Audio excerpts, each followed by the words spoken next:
Thank you for joining us. As we talked about earlier, we're discussing tax laws, the economy, and those of you who owe taxes, filing, tax errors and so forth, the confusion and all that stuff that's out here about the IRS, about your taxes and so forth. Luis Garcia is the spokesperson for the IRS office here in Michigan.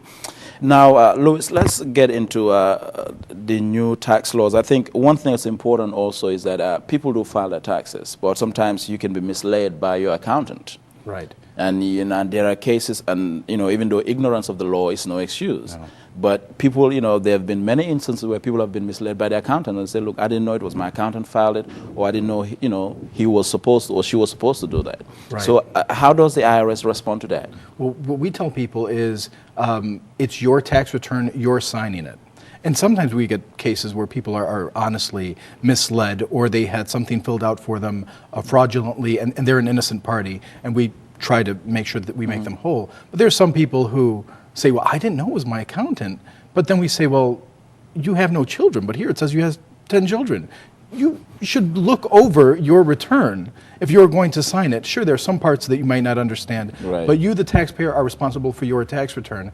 And that is actually a very big problem that we have, where people will hear of somebody that says, you know what, I know this deal where you can get an extra $5,000 in your tax refund. Right. All you have to do is let me have 1,000 of it. People are like, well, it's 5,000 I wasn't going to have anyway. Well, sure, absolutely, sign me up.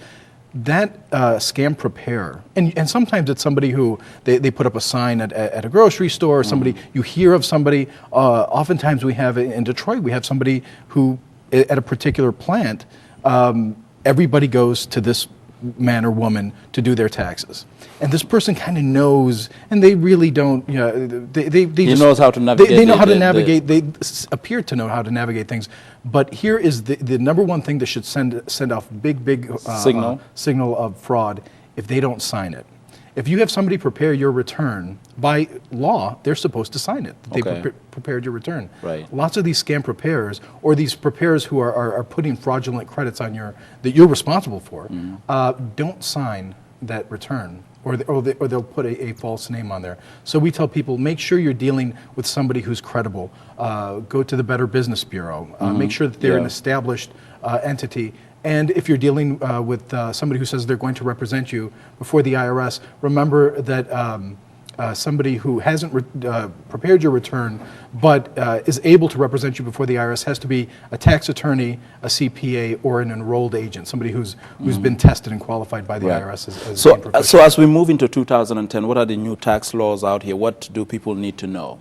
The number one thing is, especially for a lot of people in our area, is you got to file, and you want to make sure that you take advantage of, if you're a first-time home buyer, there's an $8,000 credit for that. If you purchased a new car, there's a very substantial amount of money that you get back through a new car excise tax deduction. The other is the Making Work Pay credit, where people saw a bump in their pay. For example, a couple of wage earners saw an extra $800 in their paycheck this year, and that'll continue. But they might, very few people, but some people might need to adjust their withholding so that they're not getting too much taken out of their not enough being taken out, so that they'll owe at the end of the year. So you want to be very careful with that. And our website, irs.gov, has a withholding calculator, so you could put your information in there and figure that out. The other big credit that, unfortunately, in Michigan we see lots of people missing out on is the Earned Income Tax Credit. This can change people's lives. What does it do?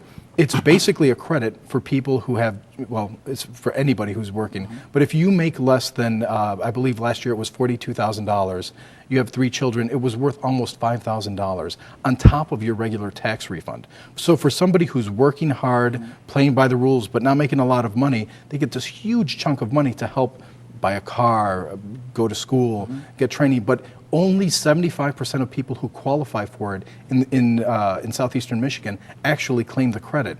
So we really want to encourage people, if you qualify for the Earned Income Tax Credit, take advantage of it. Make sure, and again, that goes to who are you having do your taxes? Right. Now, you guys had the solution day, where you're helping people to, settle a tax issue. Is this going to continue on a continual basis, or It was a great success, and we were only one of 5 cities around the country that did this solution Saturday. Every city had a very, very good result. So are you going to do this we periodically? expect to do it again, yes. What would you say is the biggest challenge for the Internal Revenue Service right now? The biggest challenge right now is our education. They say within tax administration, it's a balance between enforcement and customer service. And we've always tried to maintain that balance of educating the public and making sure that people understand their tax obligations, but making sure that the people who don't pay their taxes or don't want to pay their taxes are also encouraged to pay their taxes. And right now, because of there have been so many tax law changes under the new administration, the biggest challenge for us right now is educating the public about all these different tax features that they should be able to take advantage of. The website, programs like this, that's a key way, but it's still getting the word out of take advantage of all this stuff is the big challenge right now. Now, obviously, when you say, when you in fact say, okay, you're coming out, you're offering people in terms of helping them to settle their tax issues and so forth, basically you're telling these enforcing agents to take a back seat. Well, no. If you owe, you owe. And if you can pay, we ask that you pay.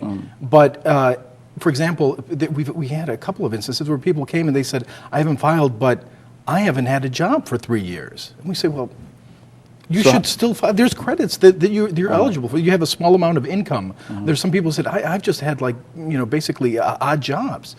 But it's all been under the table. And we say, look, the amount of credits that you qualify for, as for example, sometimes these are families, far outweigh the amount that you owe. So you should come forward and file those taxes, and we did. And in some cases, the credits that they earned paid off the amount that they owed the IRS, and they got a check. So it was a very good How many result. How many people can you estimate that showed up at your Solution Day event? We had over 200 people call, and I'm not exactly sure. Just an eyeball estimate. I think we had another 200 people who just showed up, and it wasn't just they got to sit down with us, but they also got to education seminars and things like that. Where we were What would you say in terms of? I'm just looking at the population proximity in terms of those in Detroit. Do you have more people out of Detroit, or do you have more people within Detroit that came out? The bulk of it was pretty even, suburban, urban, but it was the suburbs that were closer to the city actually got the bulk of the city residents, and people in suburbs that ring the city were the bulk of the people that came in. But we had some people show up from Toledo. Really? Yeah. So in 2010, what is the IRS? What do you guys plan to roll out? For the coming year is, again, the education effort. We want to make sure that people take advantage of the Earned Income Tax Credit, and also for those people who have lost their job because they're displaced workers. We really want to make sure they know that there's a program called the Health Coverage Tax Credit, and that's it's like COBRA, but if you've been displaced because of foreign competition, and you lost your job because it was moved overseas, to China or Mexico. Right. 80% of your premiums will be paid for by the government, and the whole program is administered by the IRS, so people don't have to lose their health care coverage just because they lost their job. Really? Well, thank you very much, Luis Garcia from the Internal Revenue Service, for being here. You've heard it. Your tax issues can be settled. The government can come in and intervene and help you under these new tax guidelines. When we come back, Kwanzaa celebration. It's that time of the year, the holiday season. Stay tuned.